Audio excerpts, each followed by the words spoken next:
agradeciendo a cada uno. Oh boy. De los Folks, Fernando doing our video for more survivalists, and in this video we'll be talking about the elections in Argentina and why this man won. Why the Kirchner government basically won yet again. And before we go on, remember that if you want to prepare for current times, what's going on, what is unavoidably happening in the future, where we're heading towards, giving all of this, which we'll be talking about in a second, you want to get yourself street survival skills, surviving the economic collapse. This is already your reality wherever it is that you are. Maybe it's just the case that you haven't realized it already, but get these two because you desperately need it. The entire world is going this way. It has already gone that way. There's not a whole lot we can do about it at this point. We only can analyze, understand, and prepare accordingly. You have the channel, you have the books. Both are valuable resources for anyone looking to realistically prepare for the world in which we're living right now and where we're heading. Make no mistake, this is where the entire world is heading. That's why you have Joe Biden in the White House. That's why you have the kind of people that you have basically in most other countries. This is why Sergio Massa, a man that is responsible for over 120% inflation. This guy is the Minister of Economy of Argentina right now. One of the worst inflations in history, and the man still won the election with 36% of the votes. Now, the way it works in Argentina, it's not all said and done. He got 36%, but since he didn't get the majority, over 50% of the votes, there's going to be another vote between the two leading candidates. So there's still, and yes, that's actually giving you a little bit of hope, but there's still a chance that Javier Milei, the more right-wing candidate, he calls himself libertarian. I have certain doubts about that, but, yeah. That's the way it is as of right now, but he needs the votes of this other candidate, Patricia Bullrich, which was the more traditional right-wing politician. None of these guys really gives me much hope. Of course, the one that is more aligned with the values that many of us have would be Javier Milei, the man that calls himself a libertarian, but many of the things he has said, he has proposed, are not exactly aligned with libertarian ideas, and probably that's why he lost so many votes since the previous election, since the ones that everyone goes in. Well, he lost a lot, and this guy that is responsible for one of the worst economies in the planet is still leading with 36%.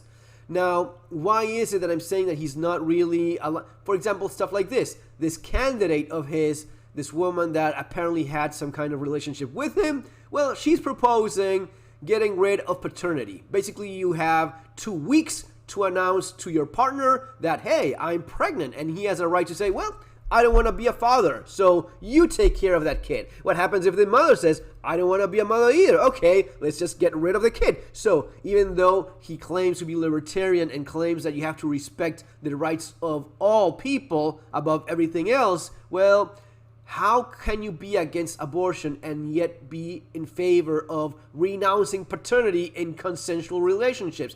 You have to be responsible for your actions. If you had a relationship with someone and you know the potential outcome of that is pregnancy, you are on the hook. You are responsible for your actions. You can't just say, well, I just want to have a good time. I don't want a kid. Okay, let's just throw this kid away. What's the alternative? So you're against abortion because of, if you're libertarian, you cannot be in favor of it. But at the same time, you don't want to be a dad. You don't want to be a mom. You just discard the baby. You just throw it there on the sidewalk and leave what?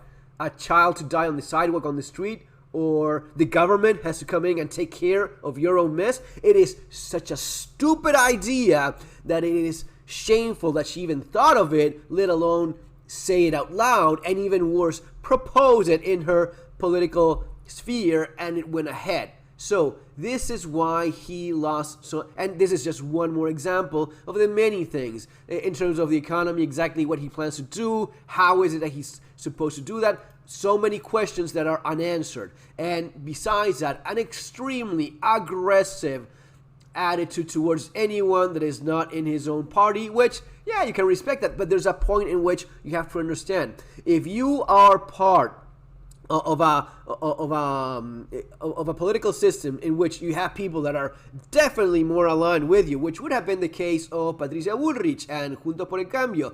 These two would be the right wing, and this is definitely the left wing. Well, maybe you should not attack, insult, and destroy your opposition at every moment you can in the more brutal and crude manner, basically insulting constantly for over a year. Well, now he needs the votes of Patricia Bullrich. So now Argentina is going to be choosing between these two. The thing is, this guy is growing, this guy is shrinking. The libertarian candidate, Javier Milei, the Donald Trump of South America, well, he needs Patricia Bullrich.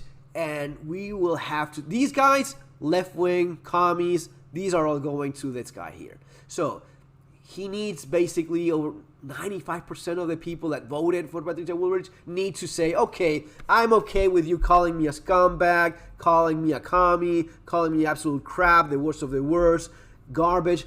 I will forgive all of that and I'll still vote for you. Not only that, I will also look the other way with all of the crap you've been pulling lately. So we still vote for you because we are so afraid of continuing with this mafia, with this corruption. Now, is it possible? It may well be. I don't know. I have no idea. Will people that voted for Patricia Bullrich vote now for Massa at over 95% ratio? It is possible. Stranger things have happened. Some of these guys, I have a lot of doubts. I don't think that he gets any votes from here. These all go to Massa. The thing is this, even if he manages to win, what you still have to get out of this, the lesson is that 1/3 of Argentina wants to stay this way. 1/3 of Argentina wants to continue with the insane corruption of Sergio Massa, the Kirchnerist party, the left, the same political system that has destroyed the country for so long. This guy, right, they want to continue with this. 1/3 of the country wants to continue with this. But you know why that is?